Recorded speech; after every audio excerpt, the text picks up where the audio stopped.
Assalamualaikum warahmatullahi wabarakatuh. Hamdan wa syukran lillah, salatan wa salaman ala rasulillah. Saya mengucapkan selamat kepada Dewan Masjid Indonesia Banda Aceh yang telah mulai berkibar, padahal baru saja diresmikan, didirikan. Mudah-mudahan kegiatan ini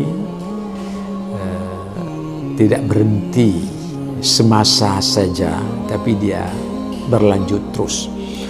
Oleh karena itulah perlu kader-kader yang setia, yang selalu concern dengan program kerja.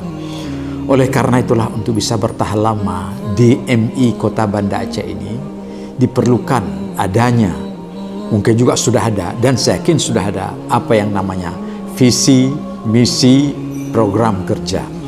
Ini penting sekali. Karena apa? Apapun yang dilakukan sesuai dengan visi, misi, dan program kerja yang diatur. Oleh karena itulah program kerja itu juga, dia itu dinamis, ya. Dia itu harus dievaluasi, apakah 6 bulan sekali atau setahun sekali. Kemudian juga jangan lupa juga kita ini untuk berkembangnya sebuah organisasi DMI yang nampaknya dia bukan hanya lokal, nasional, bahkan global sekarang. Ya, bahkan pada tingkat nasional, ini kita perlu juga melihat bagaimana program-program kerja, kegiatan-kegiatan Dewan Masjid di daerah-daerah lain ataupun bahkan di negeri lain. Ini penting.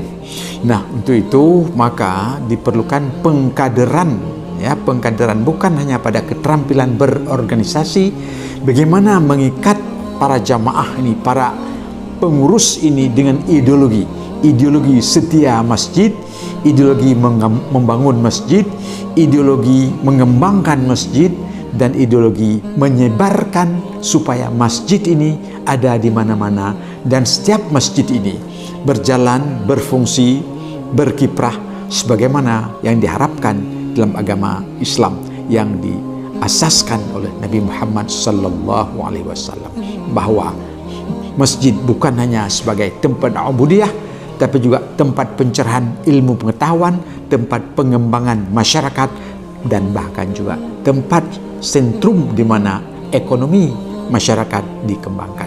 Mudah-mudahan DMI Banda Aceh berhasil, terutama sekali masa awal ini di bawah pimpinan Ustadz Fauzan Zakaria. Assalamualaikum warahmatullahi wabarakatuh.